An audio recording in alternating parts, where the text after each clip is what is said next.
último curso que estuve trabajando, cuando íbamos a dar el tema de la Segunda República con los alumnos de segundo de bachillerato, les dije, bueno, pues un poco por curiosidad, preguntar a vuestros familiares, vecinos, a gente mayores, preguntarles su opinión, su experiencia sobre la Segunda República, a ver qué os dicen. Al día siguiente un alumno dijo que había hablado con su abuelo y su abuelo le había dicho que la República para lo único que sirvió era para que se matasen hermanos con hermanos. Una actitud, bueno, una opinión muy negativa que en el fondo lo que estaba haciendo es culpar a la República de la página más negra de nuestra historia contemporánea. Y otra opinión, por ejemplo, el domingo pasado, en el acto de homenaje a Ginés Campos, luego en las redes aquella misma tarde, fue muy rápido, un intelectual de Facebook, que hay bastantes, nos llamó a todos los asistentes, nos llamó grupo de nostálgicos de la hoz y el martillo. Os prometo que estuve un rato pensando qué tiene que ver la hoz y el martillo con la República y no lo encontré. Bueno, pues ahí todo eso. Estas voces de toda esta gente que con identidades falsas pues hacen comentarios que lo único que demuestra es su desconocimiento absoluto de la historia. Y es que las opiniones que denigran a la República sobre su fracaso, su responsabilidad de la guerra civil y la violencia, están más extendidas de lo que nos creemos. Son muy numerosas. Y estas opiniones son el resultado de 40 años de dictadura y el desconocimiento de la historia que hay en general. La dictadura fue muy larga, la propaganda y el control social muy intenso, y las ideas franquistas calaron hasta el fondo de la sociedad. Después llegó la transición, y los protagonistas de 40 años de dictadura y terror, una noche se acostaron franquistas y al día siguiente se levantaron demócratas. Conservaron su poder, conservaron sus privilegios y además ganaron la impunidad. La transición se nos presentó a todos como un logro colectivo, pero en realidad solo trajo beneficios para los franquistas. Después de 40 años de dictadura, ¿a quién le interesaba el olvido? Evidentemente a los demócratas no. No se realizó ninguna ruptura con la dictadura. Es que ni siquiera se dejó clara la diferencia moral que hay entre una dictadura y una democracia. La transición significó un triunfo de la clase política franquista y una derrota ética para las fuerzas democráticas. La recuperación del franquismo, que fue muy activa, se inició a final de la década de los 90, ahora estamos en su culmen y cada vez vamos hacia arriba. Bueno, pues a final de la década de los 90, y la inició, el líder fue José María Aznar. Un viernes por la noche, en un telediario de la primera cadena, máxima audiencia, pues el señor presidente del país anunció que al día siguiente se iba de vacaciones, y entre sus lecturas para las vacaciones se llevaba el libro Los mitos de la guerra civil de Pío Moa, un propagandista absoluto del franquismo. ¿Qué pasó? Pues un libro que estaba pasando ni fu ni fa, automáticamente vendió decenas de miles de libros. Hace muy poco iba ya por más de 300.000. A Pío Moa le siguieron otros, como César Vidal, Martín Rubio, José María Marcos, Luis Togores, todos estos, algunos más, apoyados por medios de comunicación como el ABC, La Razón, La COPE, etc. Todos estos autores y medios de comunicación lo que hacen es cuestionar la República y la asocian a la violencia y blanquear el fascismo, presentándolo como un mal menor que siempre era preferible a esa revolución marxista terrible que se iba a producir y que media España iba a ser asesinada, según ellos. Ya lo dijo Mayor Oreja, que declaró que el fascismo había sido una época de inusitada placidez, para algunos. Esto es que es el franquismo percibido no como una dictadura, sino es percibido como la antesala de la democracia. ¿Quién permitió que llegara la democracia? Bien, todos estos autores franquistas que están muy en boga y están apareciendo nuevos, lo único que tienen en su intención es justificar el golpe de Estado. No pueden pensar que Franco partió de un golpe de Estado y hay que justificarlo, darle motivos. Y entonces ellos escriben otra historia. Y ellos tienen muy claro en qué se basa. Ellos defienden que la República fue ilegítima, que la guerra civil la inició la izquierda en octubre del 34, que las elecciones de febrero del 36 fueron un fraude, que no hubo golpe de Estado, que hubo un alzamiento del pueblo español. que en la zona republicana reinaba el terror y en la zona golpista no, ellos lo llaman la zona nacional, pues imperaba la justicia. Que la represión franquista tampoco fue tanto, que fue proporcionada y en su justa medida. Que Franco nos libró de la Segunda Guerra Mundial y que fue neutral. Que el régimen de Franco no fue una dictadura, fue un régimen autoritario. Y que Franco es el que modernizó el país, propició la reconciliación y ya lo dejó todo preparado, atado y bien atado para que llegara la democracia. Todo esto no son más que una serie de patrañas y falacias que han sido desmontadas en innumerables publicaciones. Pero estos siguen. Y ellos siguen. El viernes pasado, 5 de abril, en un suplemento de un periódico, venía un artículo de 2 páginas que hacía propaganda de un libro. Y decía, textualmente, las elecciones que hoy sabemos que fueron manipuladas, gracias al libro de Roberto Villa y Manuel Álvarez Tardío, el título del libro, 1936, Fraude y violencia en las elecciones del Frente Popular. Un libro que defienden que las elecciones de febrero del 36 fueron manipuladas, y ellos lo defienden totalmente y lo demuestran. Bueno, pues ese libro ha sido desmentido y no solamente, y vapuleado, diciendo que es absolutamente falso y puesto como hoja de herejía los 2 autores por historiadores, con datos. Pero ellos no se han enterado y lo dan por demostrado. Pues bien, estos 2 autores ahora publican un nuevo libro, salió el miércoles, y en ese libro, según ellos, demuestran que la violencia y las checas republicanas empezaron antes del golpe de Estado. O sea, sigue la campaña de que la República ya estaba ejerciendo la violencia, de que ya había checas, y por eso Franco pues tuvo que hacer el alzamiento nacional. Está claro que todos estos autores que están muy en boga y venden miles de libros, neofranquistas, pues no conocen el desaliento. Ellos siguen y siguen R con su machaca y publicando, y además son siempre ellos, que son refritos de unos a otros, y justifican el franquismo y lo único que hacen es intoxicar. Y es que 40 años de franquismo dejaron un pozo en la sociedad, y hoy día poca gente es consciente de que la República no provocó la guerra. La guerra fue provocada por el golpe de Estado. En la República había inestabilidad política, como en muchos otros periodos de nuestra historia, pero la violencia tuvo su origen en el golpe de Estado. La sublevación militar no se produjo porque había checas. Hubo checas porque fracasó el golpe de Estado y hubo la guerra. Y un golpe de Estado de militares perjuros, militares que se situaron conscientemente fuera de la ley y no cumplieron con el juramento que habían hecho todos de defender a la República. No debemos olvidar nunca de qué parte estaba la legalidad, que se olvida demasiadas veces. Para la República, la guerra civil fue una guerra legítima de defensa, pues tuvo que responder al ataque de unos generales sediciosos. La memoria republicana fue prohibida durante la dictadura, continuó silenciada durante la transición, y es la memoria del primer régimen auténticamente democrático de nuestra historia, donde había procesos electorales libres y veraces por vez primera, donde había pluripartidismo, donde había gobiernos sustentados en mayorías parlamentarias, que reconoció los derechos de las mujeres, que implantó una educación universal, gratuita y laica, y donde los derechos ciudadanos se garantizó su ejercicio y se podían defender. Bueno, pues todo eso quedó en el olvido y ha quedado en el olvido. Lo que trajo la democracia, se pensó, bueno, que cuando llega la democracia, pues no podía enlazar con aquella época democrática, con aquella experiencia democrática. Y entonces se creó una nueva época en la transición en la que se unió democracia y monarquía. Y al olvidar la memoria republicana, pues quedó el campo abierto a la memoria franquista. La Segunda República fue una democracia en construcción, que tenía imperfecciones, como todos los gobiernos, pero democracia, que cometió errores, como todos los regímenes y gobiernos, pero fue un laboratorio de reformas, con voluntad de modernizar España, que no tuvo ocasión de demostrar sus potencialidades.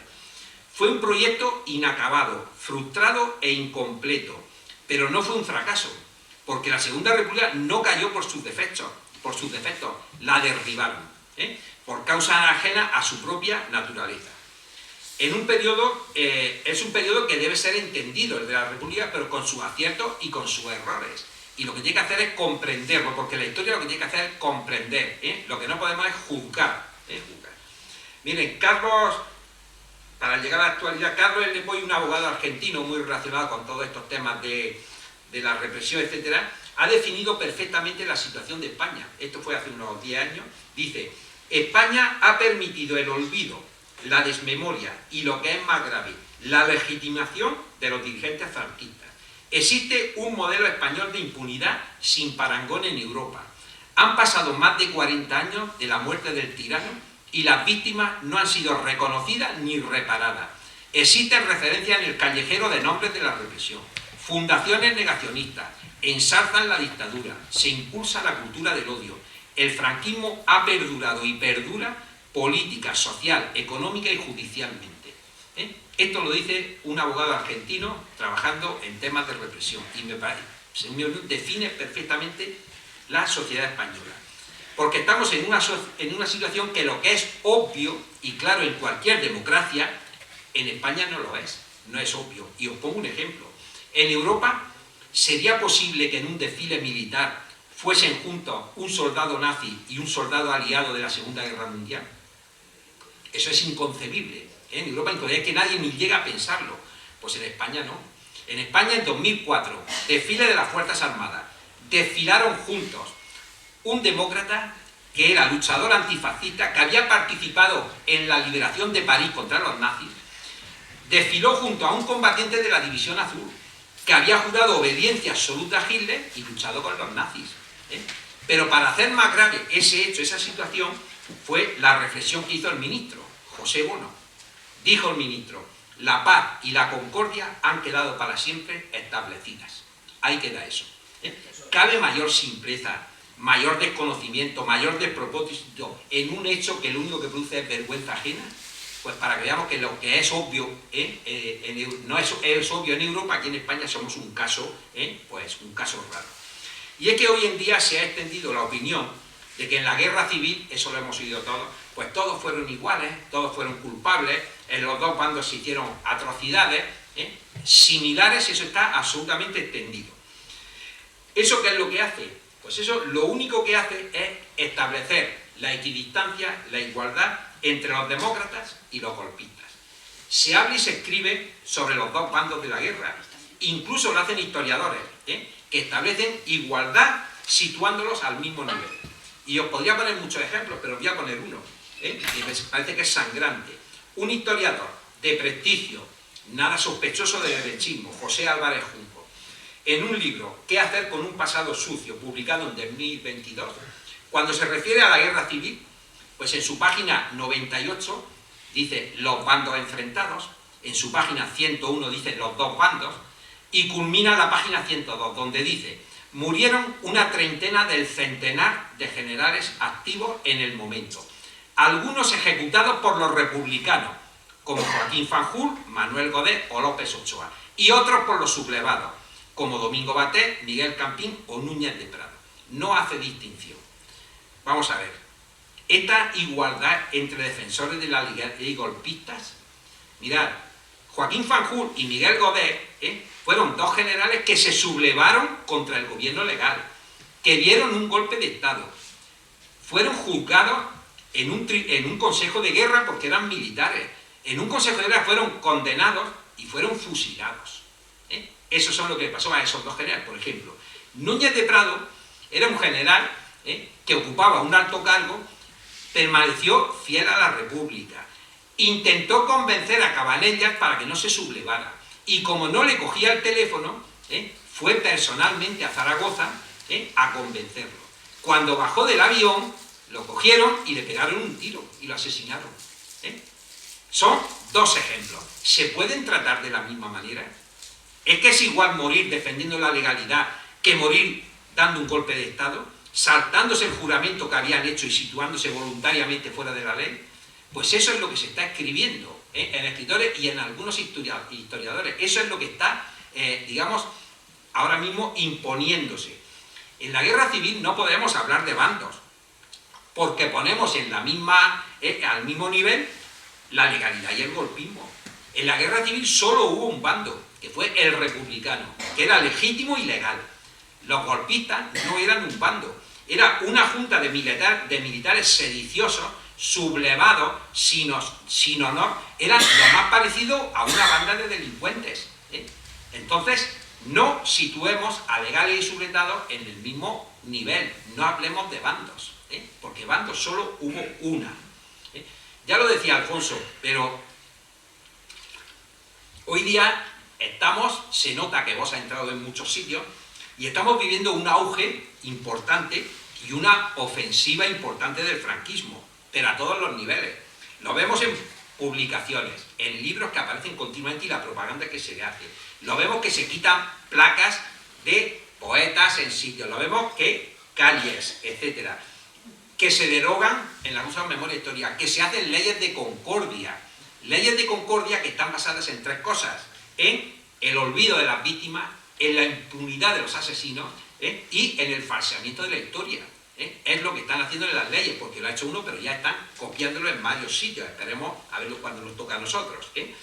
Y como no tienen suficiente con todo eso, pues también hacen declaraciones cada 2 por 3 en los medios de comunicación, como las que vimos el otro día de Esperanza Aguirre, una señora que fue ministra de Educación, y dijo: la guerra civil la empezó el PSOE porque no admitió la alternancia en el poder al perder las elecciones de 1933, y se quedó tan tranquila. Esa es una de las cosas que defienden los autores neofranquistas, que la guerra civil se empezó en la Revolución del 34.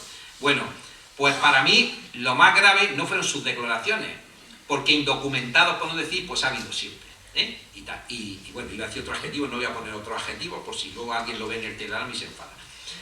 Pero nos dejó muy claro una cosa, que Franco, Mola y compañía no dieron un golpe de Estado, ni hubo después una dictadura, ni una represión, que todo fue culpa de los socialistas, lo que empezaron.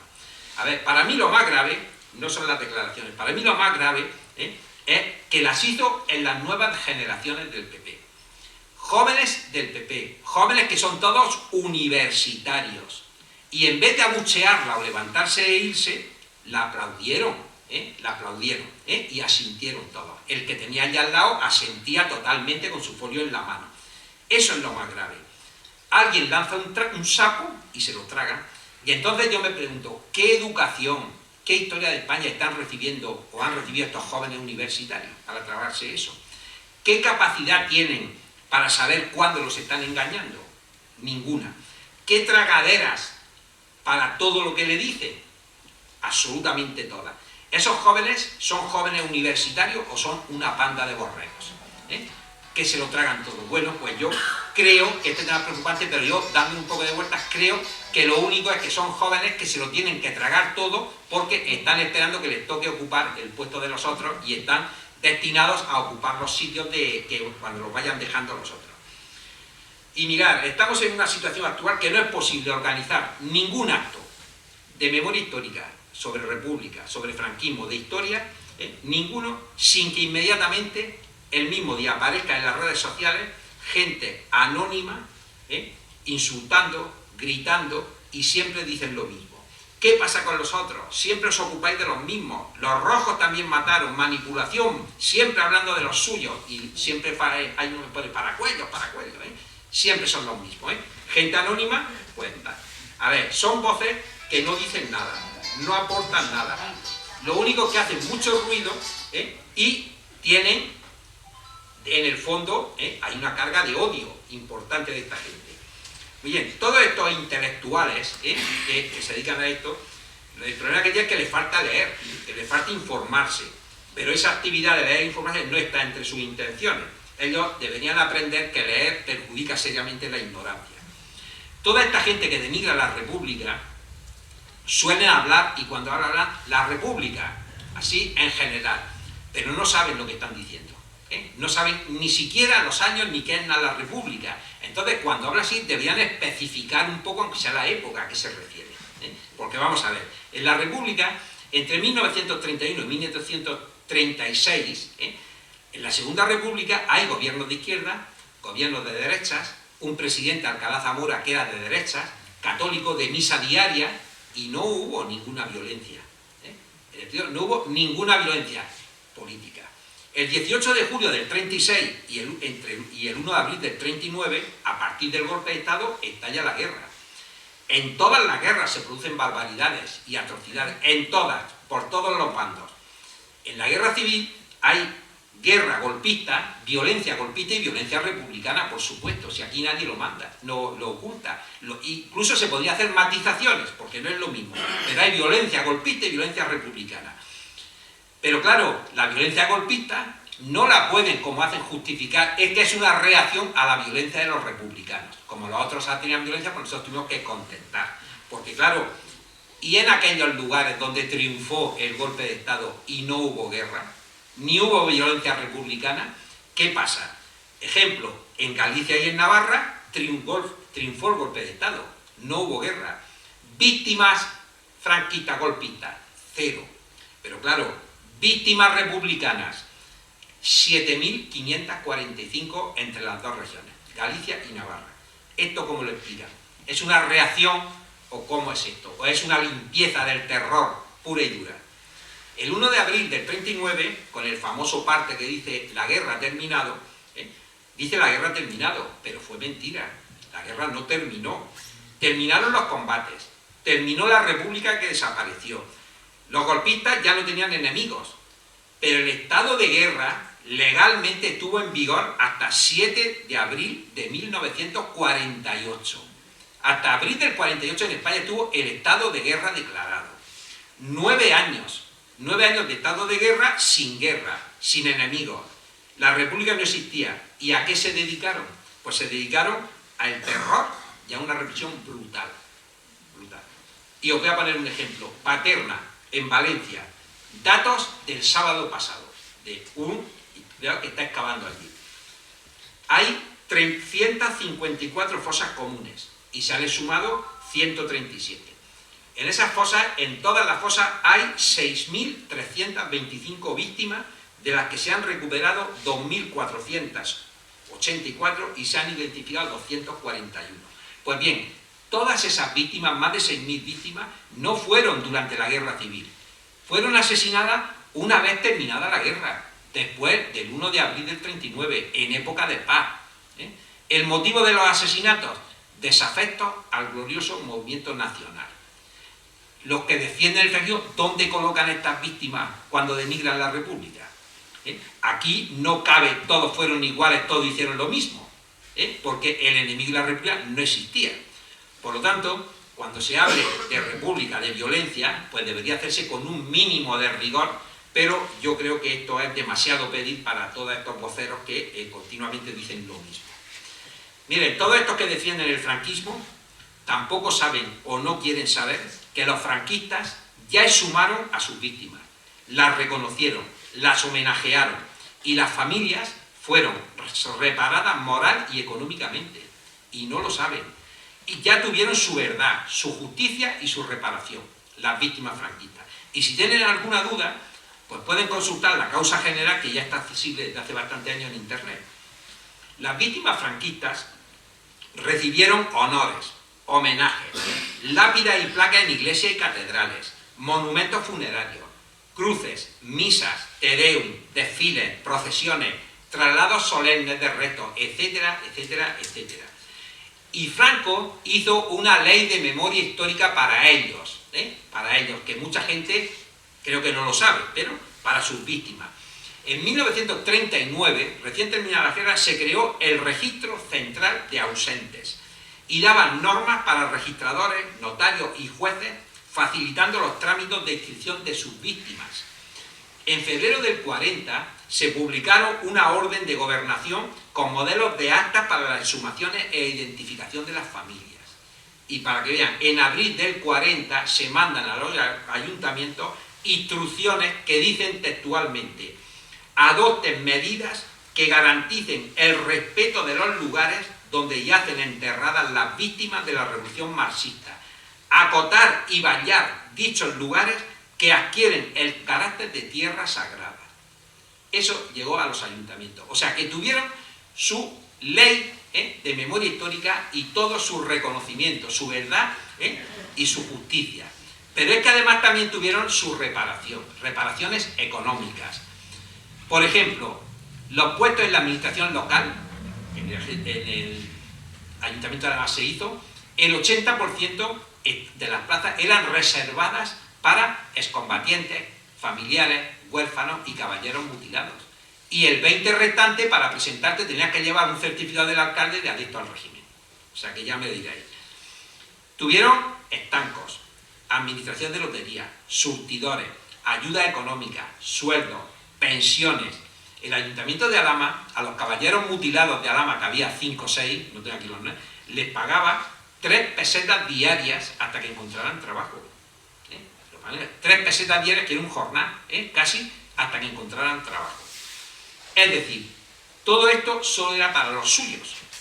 Un ejemplo, durante la República en Alhama fueron asesinados Fulgencio Cerón Cava y Alfonso Díaz Cánova, esos conocidos de todos, y no hay por qué ocultarlo. Durante la República en Alhama hubo 2 asesinatos, 2 víctimas de la violencia republicana. Fulgencio Cerón Cava, farmacéutico, y Alfonso Díaz Cánova, creo que era juez de paz o algo así. Pues bien, María, la esposa de Fulgencio Cerón Cava, el 1 de octubre de 1939 solicitó al ayuntamiento una pensión de viudedad y de orfandad para sus 2 hijos.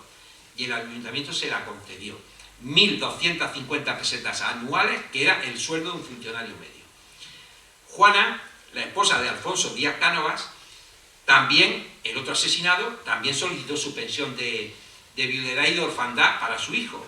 Y el ayuntamiento le respondió que primero tenía que demostrar que su marido asesinado era adepto al glorioso movimiento nacional.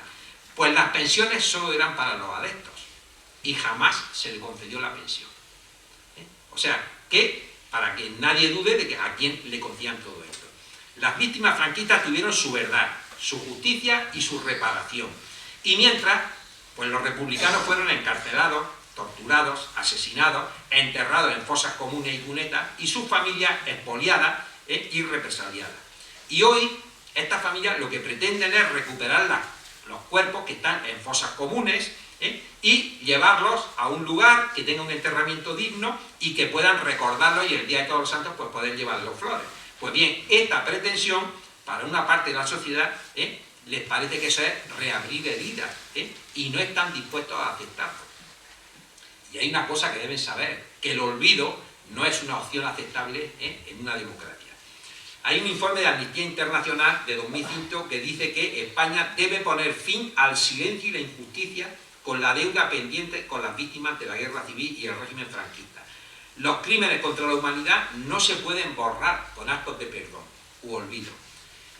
Otros organismos internacionales también tienen otros informes en el mismo sentido, pero ninguno ha sido atendido. Pues bien, yo quiero terminar diciendo que los que estamos aquí todos tenemos la obligación, no la necesidad, la obligación de conocer nuestra historia más reciente, pero conocerla desde la verdad. Sobre todo los jóvenes son los que más necesidad tienen, porque conociendo nuestro pasado es como podremos comprender el presente. Y conocer el pasado es la mejor vacuna que pueden tener las generaciones futuras frente a la intolerancia, el sectarismo y el fanatismo. Muchas gracias.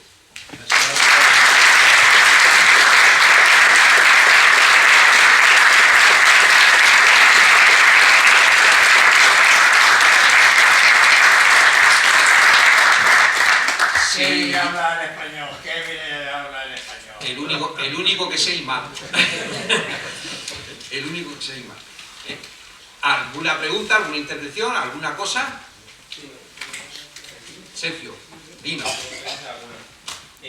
Bueno, primero agradecer esta magnífica charla, siempre es un gusto escucharos, la verdad, y compartir con ello, comentar una pequeña reflexión que ha surgido a lo largo de la charla, y es que creo que has comentado tú, Alfonso, que nuestra Constitución, que es fruto de actual, el 78, es fruto de la transición, y que ha habido un olvido de los derechos, del origen de los derechos que ha habido, que tenemos ahora, de los derechos y libertades que tenemos ahora constitucionales, y de su origen. Y eso es lo más cierto que se puede decir. La tercera constitucional es larguísima, empieza en el siglo XIX, y hay infinidad de proyectos y intentos frustrados. Pero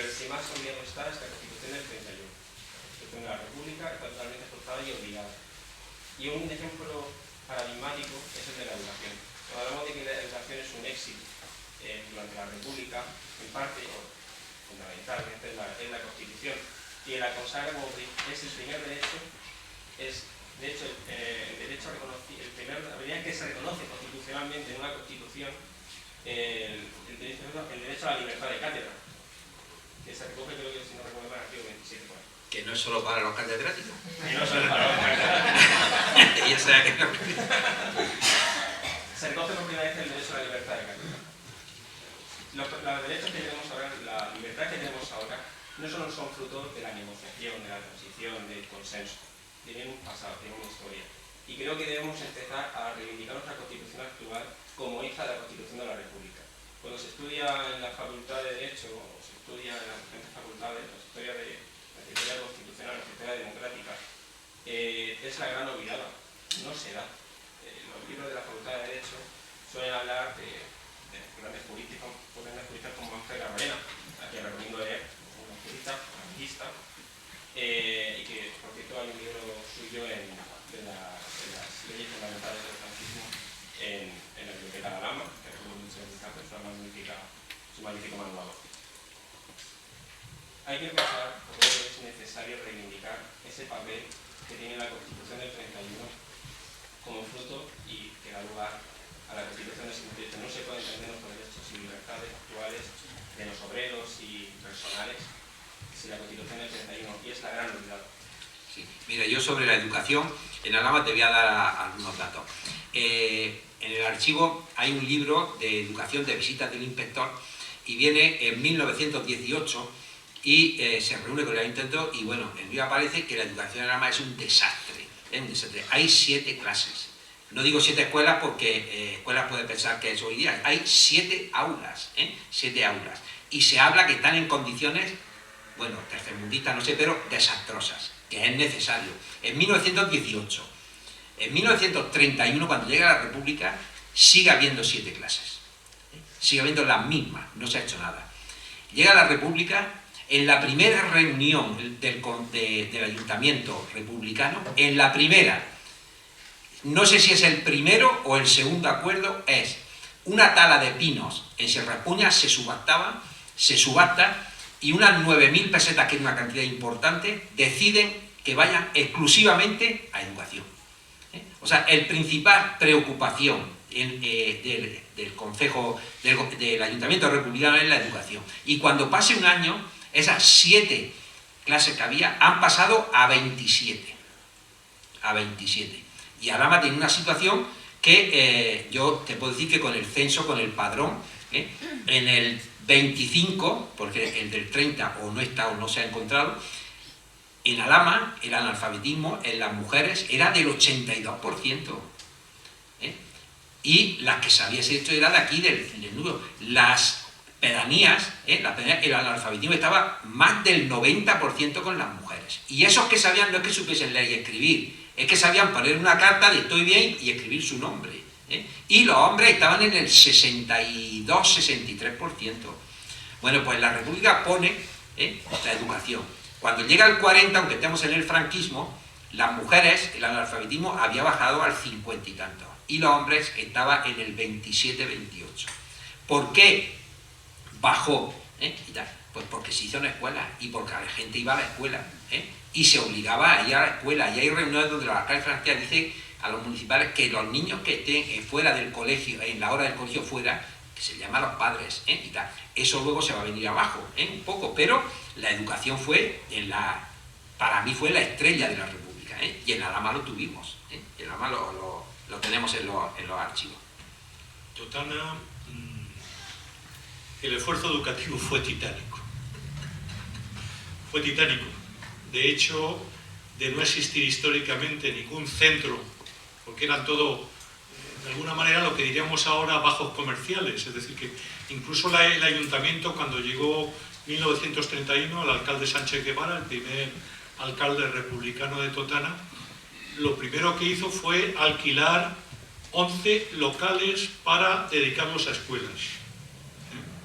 Pero cuidado, en Totana se construyeron 2 centros escolares, 2 núcleos, que tú los conocerás, ahora se llaman Santiago, pero cuidado, se inauguró en 1938. En plena guerra, el Ayuntamiento de Totana, en base a las subvenciones del Estado republicano, creó el centro escolar que ahora se llama Santiago. Pero, ¿cómo se llamó en aquel momento? Pues aquel centro se llamó Manuel Azaña. El centro Manuel Azaña es el Colegio Santiago. Y la República en guerra tuvo el suficiente valor y capacidad y esfuerzo económico para que cuando llegó el fin de la guerra estaba inaugurado no solamente el Manuel Azaña, sino también el Colegio de Santa Eulalia. Lógicamente vino la guerra, terminó la guerra y, cuidado, el Colegio de la Cruz y el antiguo Instituto de Enseñanza Media, que también estaban subvencionados y programados por el gobierno republicano, no le dio tiempo a la República a terminarlos. Pues bien, el Instituto de Totana prácticamente se inaugura en los años 50. Es lo que yo he dicho, del retraso de las obras económico. Y yo también quisiera resaltar lo que supuso el tema constitucional para la mujer. La mujer, la primera vez que empieza a ser sujeto constitucional, sujeto de derecho público, y sujeto de derecho civil, y sobre todo respetando sus derechos en el matrimonio, sus derechos laborales, fue durante la República. La República es la primera vez que la Constitución permite el voto a las mujeres. Las mujeres votan por primera vez. Que el problema que vendría después es que precisamente, y las estadísticas lo dicen, que posiblemente la derecha ganara las elecciones del 33 precisamente porque votó a la mujer. Pero eso no importaba. O sea, era un derecho que había que darle a la mujer. La primera legislación de divorcio que hubo en la historia de este país se hizo durante la República. Durante la República se legalizaron los anticonceptivos, se realizó una legislación de interrupción del embarazo y sobre todo se homologaron democráticamente los derechos de la mujer y del hombre en cuanto a propiedad en el matrimonio, derecho laboral y demás. Es decir, la mujer fue la primera vez el objeto de político en España durante la República, por supuesto. Cuando llegó el franquismo se le quitó el voto a la mujer, se le quitó el derecho a divorcio, se quitó el derecho a los anticonceptivos, interrupción del embarazo, se quitó, y por supuesto la mujer pasó a ser un sujeto económico subalterno de su pareja. Es decir, las mujeres no podían comprar, ni tenían capacidad contractual, y para trabajar tenían que estar bajo la firma del marido. Es decir, fueron 40 años de retroceso para la mujer. La mujer en España, hay que decirlo, empezó a ser un sujeto legal, tanto a nivel de civil como a nivel de derechos políticos, con la República. Y luego eso, la Constitución del 78, todos esos derechos los volvió a recuperar. Y el Ayuntamiento puso escuelas pues en el local del Ayuntamiento, que era donde enfrente hoy está el juzgado. En el Pósito había escuelas en un montón de sitios, y cuando no había locales alquilaban casas, y está en la acta, entonces decir, bueno, que hay una escuela y tal, pues que tal concejal lo vea, y llegaba a la siguiente noche y decía, mira, una casa en la calle Gil, número tal, que es de fulano, nos la alquila para la escuela, y vale pues 300 pesetas al año, 400 que eran los precios que había de alquiler al año, y el Ayuntamiento alquilaba el local y el ministerio venía el maestro o la maestra. No pensaba que se construían escuelas, no, el Ayuntamiento tenía una carga importante para tenerla, que si no había interés, pues no se hacía. Andrés, también quería decir algo. A ver, lo mío es una pregunta que bajo mi punto de vista tiene mucho interés, o sea, tengo yo personalmente mucho interés, y es, ¿se conoce alguna recopilación de todos los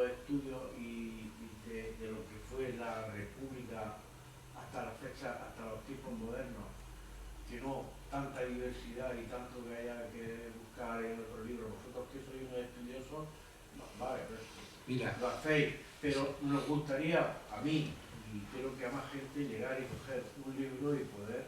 Un libro único no existe. El libro único no No. lo digo yo. mira, Pero- a ver, hoy día Otras leyes, sí, sí. se Lo que- han recopilado Sí, lo que sucede es una cosa. Tú coges el extracto de la población y lo pones desde la extrema izquierda hasta la extrema derecha. Con todo eso. Bueno, pues, ¿qué es lo que sucede? Que hay libros para la ideología de todos. De todos. Entonces, ¿qué es lo que pasa que mucha gente hace? Compra y lee los libros que van de acuerdo con lo que tú estás pensando. Entonces, lo único que te hace es reafirmarte en tus ideas, si no eres un historiador serio. Que haya libros digamos, que son buenos para el nivel general, pues sí, hay algunos. Yo si quieres te puedo recomendar uno.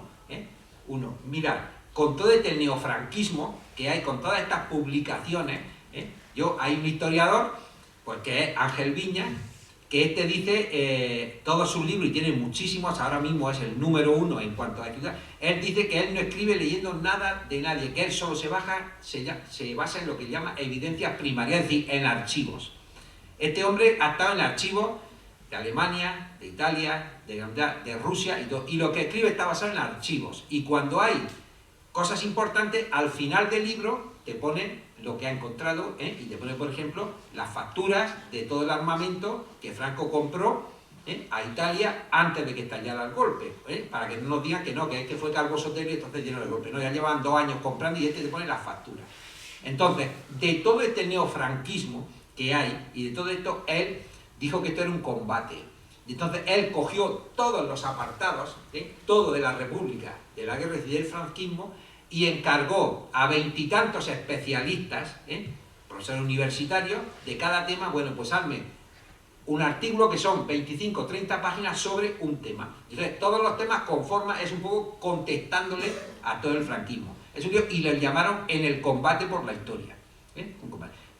Si tú buscas algo que esté un poco recopilado, que esté hecho de forma seria, basado en documentos, pues te recomiendo ese, En el combate por la historia, que es Ángel Viñas, coordinador. Es que en una parte es coordinador. Pero hay mucho bodrio, mucho bodrio. Mira, por ejemplo, Pío Moa, el que hemos... y tal. Tú coges un libro de Pío Moa y no te da ni una referencia bibliográfica, ni te da ni una referencia de dónde ha sacado los datos. Es un poco como, pues en el pueblo fulano mataron a muchos porque lo dijo el cuñado de una prima que pasaba por allí. Bueno, pues tú coges eso, por eso la queja que tienen es de que esos libros no están en la universidad y no los consideran para nada, para nada. ¿Por qué? Porque no son serios. Tú no lo puedes comparar con Paul Preston, con el Holocausto Español, que lleva 700 páginas de texto y 380 páginas de notas bibliográficas, diciendo de dónde ha sacado cada dato y dónde está, que tú te puedes ir al archivo y pedir y allí están los datos. ¿Cómo se puede comparar? Pero hoy día es difícil. Yo te recomiendo ese si tienes curiosidad y lo puedes. Toda la población hoy día está muy polarizada y yo puedo poner un par de ejemplos. Yo no soy, soy de aquí de Alhama, pero soy de Fuente Álamo realmente. Y allí hay 2 cuestiones que siguen siendo completamente sangrantes hablando de la memoria histórica. La Gran Vía de Fuente Álamo se llama Gran Vía Castillo de Olite. Tú vas allí y tú dices, joder, ¿esto qué tiene que ver? Pues bien, ya sabéis que el Castillo de Olite fue un buque que mandaron los franquistas y el 7 de marzo le pegaron el pepinazo y murieron 1400 y quedaron 800 náufragos. A esta gente se la llevan a Fuente Álamo, los meten en el patio de la iglesia y les pilla allí el final de la guerra. Inmediatamente don Parafernalia, Pupu, se acaba la guerra, vino al alcalde de La Coruña, porque eran casi todos gallegos, y le dieron a Fuente Álamo. Franco le concedió, que lo lleva en la orla de su escudo, muy noble y muy leal villa. Inmediatamente la arteria principal del pueblo, la Gran Vía, se titula Avenida Gran Vía de los Mártires de Castillo de Olite. Llega la democracia, la ley de memoria histórica, y entonces gobernaba el PSOE, mi amigo Jiménez, quería militar eso. El pueblo se levantó en armas. El pueblo se levantó en armas. Y él decía, Gran Vía no sé qué, Gran Vía de una cosa popular, Gran Vía del Collao, Gran Vía de... El pueblo se levantó en armas. Es una cuestión. Y luego hay otra que todavía sigue siendo sangrante, que hay un colegio que se llama José Antonio, a palo seco. Hay también Instituto de Ibáñez Martín, bendito de Pero en el de José Antonio Ortega, que ahí intervinieron los padres haciendo manifestaciones por todo el pueblo, porque era el colegio José Antonio Primo de Rivera. Hicieron manifestaciones los padres por la Gran Vía, que no le cambiaron el nombre. Y consiguieron a duras penas la AMPA y los profesores quitarle la palabra Primo de Rivera. Pero el colegio tú pasas, que vas para la espalda y está a la izquierda, con todas las escuelas públicas, repito. Pero Miguel, aquí ¿qué pasó con Batarreche? La que se montó, porque que había traído el agua. Yo tengo un informe, una investigación de 100 folios donde se demuestra en asunto que este hombre no trajo el agua para nada, ni tuvo nada que ver con Alhama, ni nada. Bueno, pues una persona, ¿no? Me dijo a mí en un bar que lo que yo había escrito y lo que había inventado, que todo eso no tenía sentido. Que aquí siempre se había dicho que Batarreche trajo el agua y eso es lo que valía. Bueno, pues ahí están las razones, porque siempre se ha dicho, vale, pues muy bien. Y de todas maneras, el último libro que yo compré de Ángel Viña, el primer asesinato de Franco, ese le llovieron palos. No, pero si ellos están siempre... Es que los de todos estos neofranquistas no conocen el desaliento. Ellos siguen y siguen y siguen y siempre igual y siempre igual. Y ya te digo, y uno escribe una cosa y el otro, y este dice, nada, esto ya está demostrado. Y eso, como decía el periódico, dice, es que ya lo demostraron, pero vamos, si ese libro no ha demostrado nada. Si eso lo han puesto como hoja de perejil y a esos dos autores, pero bueno. Ellos son... se empeñan y es su misión. Es su misión, y no lo vemos solo en el libro, lo vemos en coloquios de televisión, y lo vemos en programas y en un montón de sitios. Dos cuestiones. Sobre lo que has dicho antes, sobre el tema de libros, hay una cosa muy rica en esta región. Hay que tener en cuenta que durante la República, quizás sea el momento histórico de la historia de Murcia, concretamente, de la región de Murcia, en que más periódicos y más diversos había. Es decir, prácticamente había 5 periódicos generales que tenían una cobertura regional y después Cartagena, Lorca, Totana, no sé si aquí en Alhama, Murcia... Y hubo un periodo, pero duró poco. Exactamente.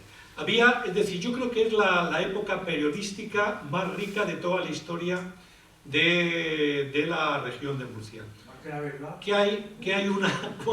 Bueno, la verdad no existía. La Verdad era un periódico en aquel momento de la Federación Regional de Sindicatos Católicos Agrarios, que era muy de derecha. Pero bueno, también el tiempo era de derecha, como el Imparcial era de izquierdas. El más importante, ¿verdad?, era el Liberal. El que más salía era el Liberal. Entre otras cosas, lo que yo quiero decir, todo eso está digitalizado. No hay ningún libro ahora mismo escrito ni en la región de Murcia ni fuera, con respecto a Murcia, que dé una fotografía más micro de las cosas de cada día que lo que está digitalizado en la hemeroteca digital, concretamente del Ayuntamiento de Murcia, y que se puede acceder por ordenador. Y los periódicos en el Ayuntamiento de Cartagena también. Exacto. Yo creo que esa es la fuente fundamental para ver la historia de la región de Murcia en aquel momento. Y lo bueno que tiene es que puedes, por ordenador, puedes decir lucha sindical en Bazán, y te salen 230 notas de periódico de aquella época con respecto a eso. Y esa es la gran riqueza histórica que tiene ahora mismo esta región. Y es la única forma de ver pueblo por pueblo, día por día, mes por mes, la historia de la República. Después, lógicamente, cuando se arrasa precisamente todos los periódicos, que prácticamente se queda La Verdad como periódico de los sindicatos agrarios, pero en aquel momento ya pasa a ser un periódico católico, y también En Línea, que es el periódico de Falange, pero también es importante porque es que era morboso. Para saber los represaliados de después de la guerra, no solamente que hay que ir a los archivos de las diversas cárceles, es que En Línea era tan morboso que decía, en el día de ayer se ha detenido a Juanico, a Perico y a tal del pueblo de Alhama, inculpándoles por rebelión contra el Estado y cosas por el estilo. En cuanto a Fuente Álamo, Fuente Álamo es que es un pueblo que se ha transformado. El campo de Cartagena ahora mismo es muy extremista a nivel político y concretamente en cuanto a la derecha. Pero la historia de Fuente Álamo, porque yo he trabajado en Fuente Álamo y he leído libros sobre la historia de allí, Fuente Álamo era totalmente diferente en aquellos tiempos de la guerra. Primero, era un municipio muy extremado en cuanto a composición social. Había grandes propietarios agrícolas, que los sigue habiendo. Algunos de ellos, no me gusta dar nombres ni los voy a dar, pero algunos de ellos, bueno, no los voy a dar. Pues siguen siendo los mismos propietarios que ahora mismo. Y sobre todo, en aquel momento, mucha pobreza. Mucha pobreza. Pues nada, ¿alguna cosa más? Sí, Juan. Sí, yo... Es que cuando habéis comentado lo de Santos Inocentes, de que la gente apenas sabe firmar, bueno, pues me ha tocado un poco la fibra respecto a mi padre, ¿no? Mi madre tiene 90 años y mi padre, estuvo hace poco, pues tendría 90 años. Y claro, mi madre, cada vez que, ahora por el tema de mi padre, no tiene que ir a muchos sitios a firmar. Pues claro, para ella firmar es un poema, que es lo único que sabe escribir. Y no porque sea ni tonta, ni torpe, ni falta de inteligencia. Y curiosamente, lo que sí que tiene en su cabeza y en su memoria son todas las oraciones, todos los romances contando las historias de los santos. Esa es la educación que ella tuvo, y nació en los años 30, y esa ha sido... Y luego, por un poco comparar hombres y mujeres. Mi padre, dentro de sus limitaciones, sabía leer y escribir. Mi madre sabe leer, pero escribir, ya te digo, es un poema y es un suplicio para ella cada vez que tiene que firmar. Es que en la escuela las asignaturas no eran las mismas para los hombres y las mujeres. Las mujeres tenían corset, bordar, labores del hogar, y entonces se podía dedicar menos tiempo, porque una mujer, si no sabía escribir, pues tampoco era importante. Si no podían abrir una cuenta en un banco, eso fue hasta época muy reciente, tenía que ir el marido.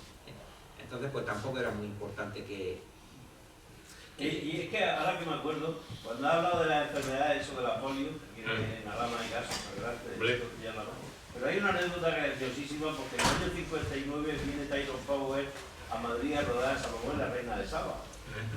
Y entonces era él y quitaron los Vigila, lo que estaba trabajando en la película. Este hombre pues llevaba un mes de rodaje afuera de Madrid, en Villamanta me parece que era, se pone malo, y el médico tal, lo lleva no sé qué, se pone malo, y el médico dijo, este hombre viene a un hospital que se nos muere. Efectivamente, llevó al hospital, al hospital La Paz de Madrid, y allí se murió. Repatrian el cadáver a los Estados Unidos y la familia indignada diciendo que habían llevado a su miembro de la familia a una clínica de tercera que parecía un ambulatorio allí con jarros y tal. Yo decía, cuando digo, madre mía, pues esta familia no vio el ambulatorio, la clínica. Y ya te digo, si la clínica esa, La Paz, le parecía que eso era un jardín ahí tirado con basura por el medio de los pasillos, no te digo, en el año 59. Mirad una cosa. De hecho, a raíz de ese se siguieron rodando el CID, digo, te digo de Artequila, o sea, y ya traían ellos un médico de rodaje, lo traían de los Estados Unidos. Y además traían medicinas los más importantes, así como algunas las traían ellos desde allí. Sí. ¿Sabéis una cosa que se ha convertido en apócrifa, que ya no existe, pero que era bastante generalizada prácticamente hasta allá? Es que la gente firmaba con el dedo. O sea, eso no nos damos cuenta que ya ha desaparecido.